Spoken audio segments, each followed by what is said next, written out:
Namaskar Abhishek, how are you? And how is your US trip going?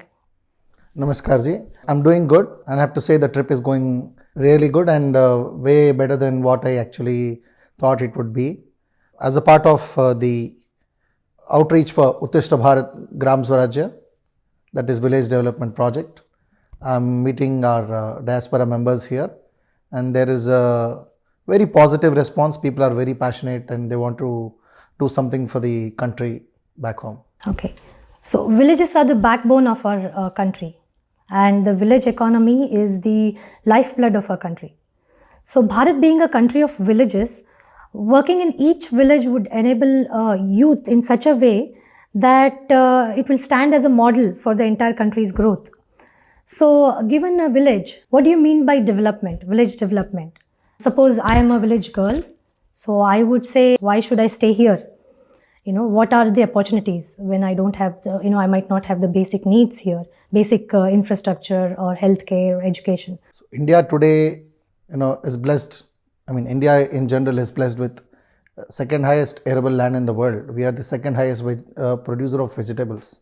Post White Revolution, we are one of the largest exporter or the largest exporter of milk and milk products. 49% of our population or the labor force, as per the ILO records, works in village and village sectors. We are the second highest producer of vegetables. Despite all this, I think we still have a huge untapped potential. The need for creating a project like this comes from the migration of rural youth towards the cities. This is actually causing some problems both in cities as well as villages. Our cities are getting overpopulated. We see they get some, due to demand of land, illegal structures come up. There is floods, environmental imbalance. Sometimes there is crime. And also the rural youth which go to city, if they don't find a dignified job, even their standards of living are very poor. This also, deprives them of access to health, access to family care, and several other things. It doesn't give them a dignified living. On the other hand, when we look at our village populace, it is aging rapidly. The average age of our village populace is increasing by the day. It is because of the movement of youth towards the cities. In here, there are two reasons I have seen primarily. One is an identity crisis, that is that a village life is not so dignified and that a city life is glamorous. The other thing is lack of enterprise to meet expectations of the people, especially the youth today. They have a greater vision for themselves, I would say, than the last generation did. Here, as a person from a public policy background, I can say that the needs, desires and aspirations of the people have changed over the ages. There was a generation when all they needed was roti, kapda, makan, a shelter, food and clothing. We have seen, due to development, due to education and awareness, it transformed to another stage, I would say, from needs to desires. That is, sadak bijli pani. You want civic amenities, you want electricity, you want roads, infrastructure, and clean drinking water. Like, from walking miles, you want it over maybe in the corner of your street. And thanks to Jal Jeevan Mission, it's coming to our door now in India. We are still in the process and going aggressively towards that. And this is also part of the United Nations Sustainable Development Goals, that is access to clean drinking water and all that. And we have this generation today, like I said, needs to desires to aspiration. This is the generation of aspiration. They want padai, dawai and kamai. They want access to education and higher education. They want a good health infrastructure, access to medicine and health. They also want employment opportunities. It could be self-employment or it could be employment. They want good means of living and income. So in this process, most of our focus is going on cities, I would say, as a market. The government definitely is doing a lot. We can discuss in the conversation. I'll share a few more details as a question arises. But here what we need to understand, I would like to quote something from what a Chinese friend shared earlier in a conference. There's a word called YG in Chinese, which suits well both for a crisis and an opportunity. So I think this is what we can pick up here, that what we are seeing today, that there is some lack or there is some gap. That is where I think intervention of market is needed to fill in that gap and create an enterprise out of it. It could be somebody from city going to a village, like we see many IITians going into agriculture sector, or it could be a village youth because they already own some land. Most of the village dwellers, they own some land and they're familiar with the village and the dynamics there. They can take help of people, and that is where we think Uttishtha Bharat comes in. We want to first help them gain some leadership skills and leadership qualities, and then enhance their other skills like soft skills and give them insight into the possible business and market and all that, and do some hand holding with help of the diaspora members as mentors, and bring in that needed transformation. Okay, so that was my next question. Like, don't we already have government schemes for that? I mean, for the village development. So why do we need Uttishtha Bharat? There is a scheme in India called the Pradhan Mantri Jeevan Jyoti Bima Yojana, another scheme called Pradhan Mantri Suraksha Bima Yojana. You would not believe if I say that a person would get a 2 lakh rupee insurance at a premium of 12 rupees per annum. And this is what the Modi government is doing to India now. But yet we have a huge population which is not aware of things. Though there is a government that is willing to offer, I think this is where the civil society and people like us need to come in to fill in the gap between government and the beneficiaries. Earlier, the organizations had to struggle to find good schemes, but today there are many meaningful schemes. Only we need to enhance and work on our outreach and engagement. Okay. And how about, how do you tackle the intervention of missionaries? If you go to the village, I think you're very much aware of how the missionaries work. So how do you tackle the intervention of missionaries? Often the missionaries are targeting the lower strata of the population, people who are having economic difficulties, trying to give them some freebies. Usually what I have learned in my study and learned from people who are working in the sector is that they offer rice and all that, and that's why they are also labeled as rice bag converts.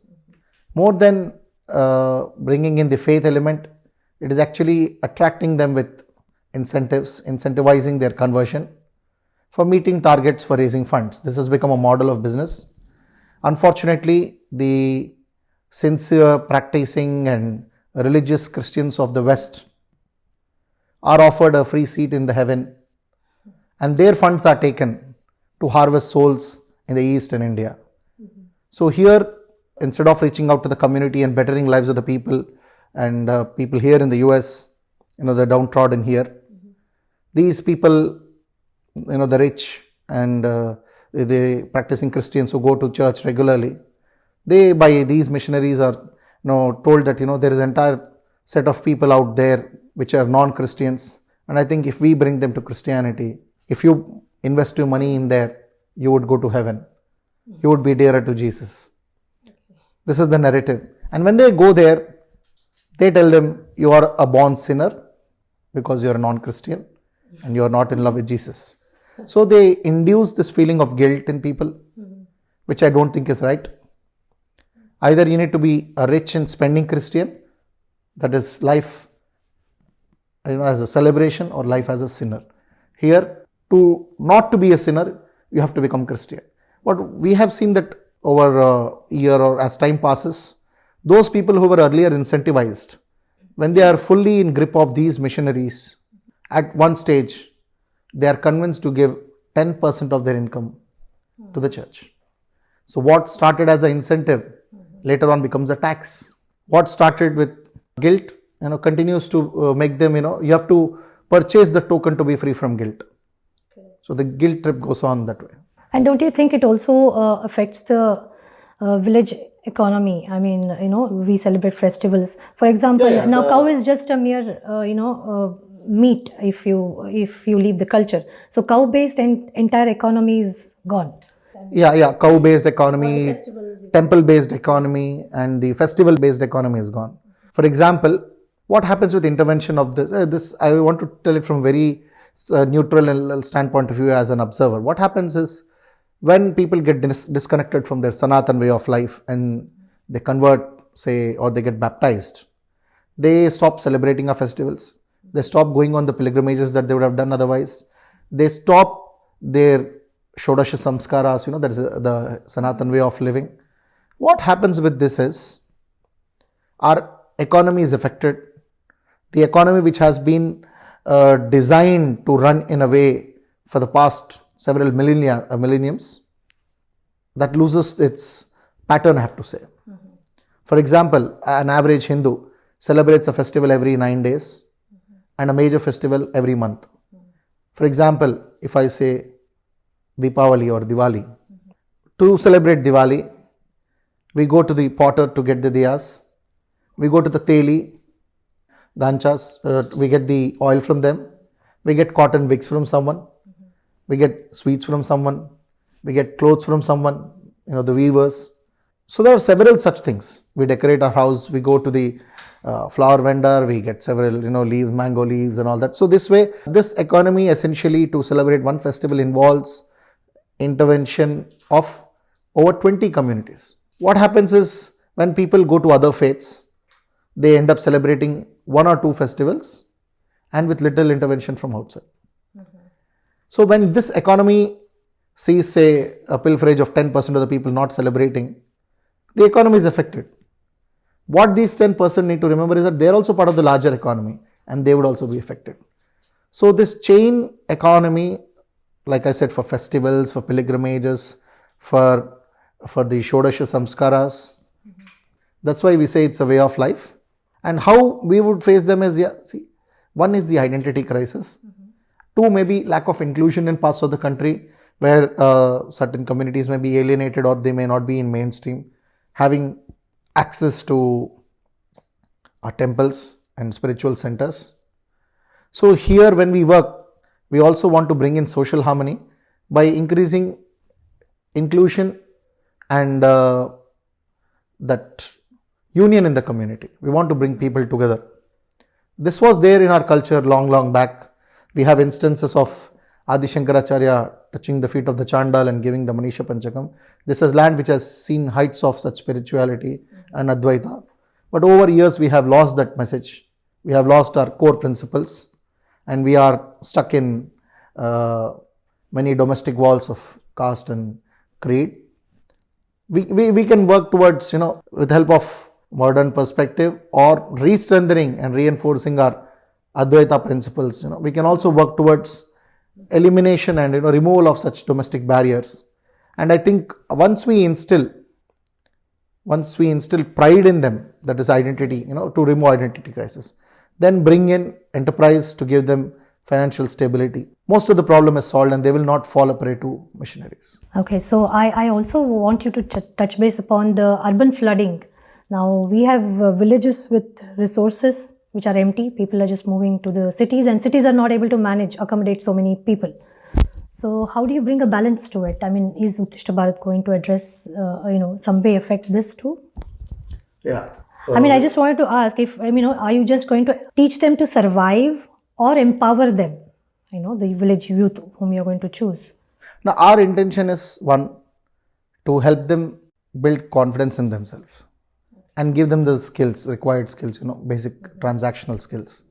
And second is, after their activity and outreach in the village, do possible handholding towards establishing rural-based enterprises. Like we have the Khadi Village Industries Commission, and we have the Nehru Yuva Kendra Sangathan, we have the National Institute of Rural Development, the State Institute of Rural Development. We will engage with them as needed, as needed in that particular village, in youth empowerment or in creating enterprise. We have Mudra loans from the government and several other schemes. These are popular among the many others. First is, we want to do man making. We want to help build themselves, get that mental strength first, and then towards financial stability. So what happens is, the prime intention is, we want villages which are self-sufficient, also flourishing, and we don't want youth to migrate towards cities. That is not just to de-glamorize cities, but to save the inherent glamour of the villages. Okay. I might not be living in the village, but how can I contribute as a common man to contribute towards this? Definitely, we do have this in our culture to give back. That's what we do on like festivals, on occasions, that we give back a lot. Most of our rituals also include giving away alms to the poor, or doing charity and all that. Only thing is that we need to streamline them. What I have seen, my understanding of Indian society is that we need to be a little more organized as society. Our family units are stronger. We are organized as a family. Individuals also, to a great extent, at least the ones doing well, are organized. But as a society which wants to have its transition from what it is to a better one, this is where we need to be organized as groups and teams to work. So this social organizing the society comes from programs and meet and greet, and when we come together, when the community comes together over interactions, and it happens. It takes its due course of time, but only that we need to come out, meet frequently, and this organization, some or the other team, somebody needs to take the lead.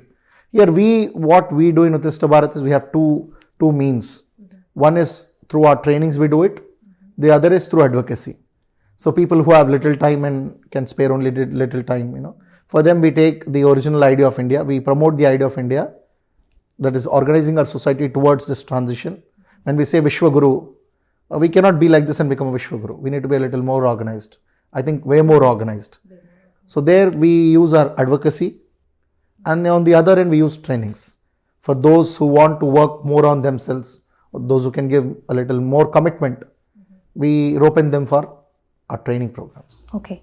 So can you give an example of something which has worked, can you think of anything to assure that, this is going to work? I mean, we can see that this is the new normal now, whether we accept or not, whether we realize or not. But what happens when we accept and realize is, we become pioneers today and leaders tomorrow. We see Zoho. There are multiple examples I can cite from Zoho itself. So we are here in Austin. So when they got a land in Austin, and when the pandemic came in, they converted the land that they got for their office into a small mini village setup. They did agriculture there, they stayed there, they had food there, and they also shared their food with the food bank of the city here, the excess food. They have their headquarters in Chennai. They also operate from Zoho. I mean, they operate from Madurai and Theni. We have Sridhar Vembuji, who also got one of the highest awards by the Government of India, recognizing his contribution to the society. They are opening over 10 rural setups for engineers to make these softwares and all that. We see people from California and Bay Area, moving to rest of US. We see US citizens taking dual citizenship and going to villages in Europe. And for the most course of work from home, we have seen many Indians from Hyderabad, Pune, Bengaluru, Gurgaon, Noida, going back to their hometowns or villages and working from there. So there is the scope, and we do have proof of operation. We have seen so many such instances, not one and not in one place. So tapping in this, taking our inspiration from an idea from this, working on it towards having functional, flourishing rural areas. This is the intent. Okay. So now coming to the point that you are here in the US.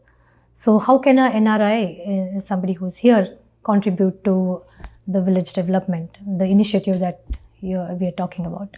There are multiple ways in which they can engage.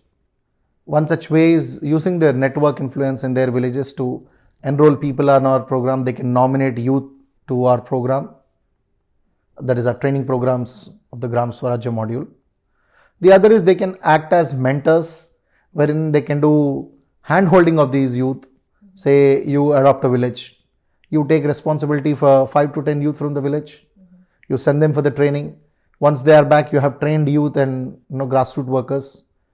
We can together coordinate. We'll be a knowledge partner, and you can be the executive head of the project. And when I say executive head, it's not like a full-time thing. maybe an hour or two per week. So you inspire the youth, you do hand holding and see to that they implement these small tasks. We have a set of over 100 tasks that can be done. Every week, one small action of giving back to the village to bring in a positive change in the village and improving the standard of living or quality of living of the village. If I can say a cleanliness drive, a plantation drive.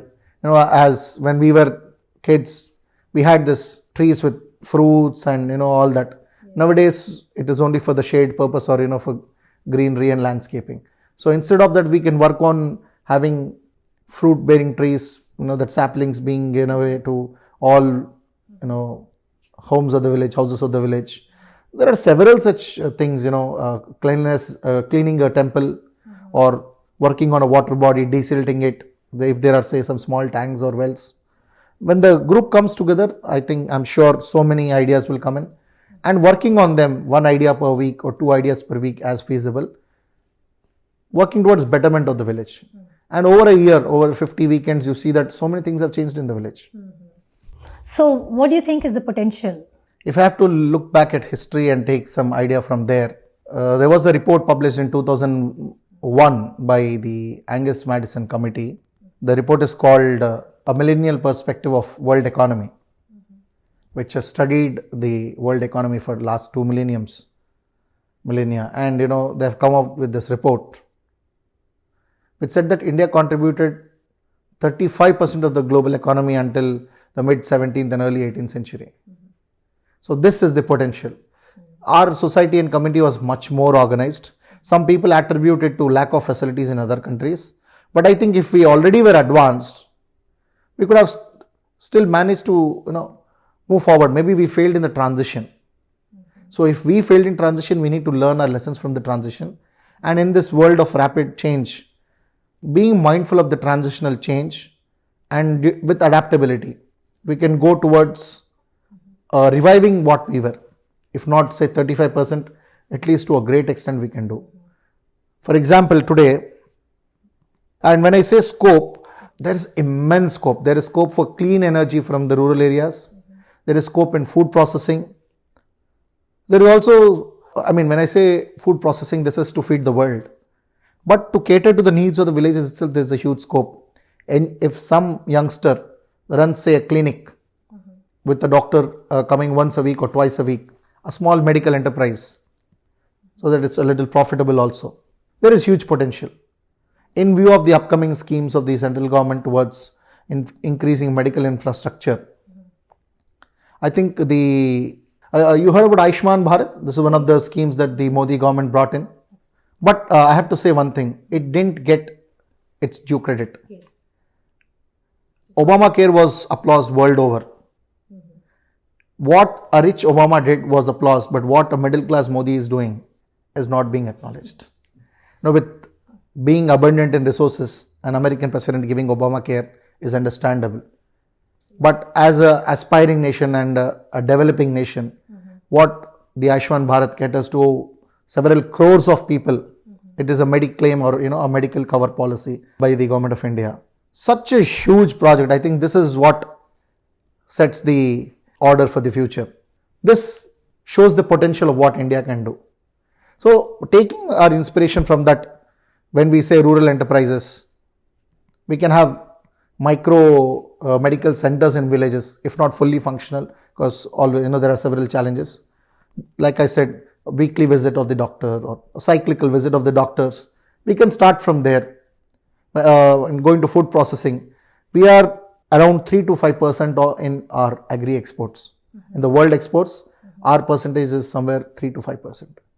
So there is a huge potential. You say oils, you say vegetables, you say pulses, you say other crops. It is immense, fruits. And when we process it, you have several other things like jam and several, the things that are consumed world over. But here, first is we want to build that confidence in the village youth that, they can stay back in the village and do something. That we don't want the villages to become redundant and they leave the villages and go to city. So initially we want to work on keeping them there and then hand holding towards this.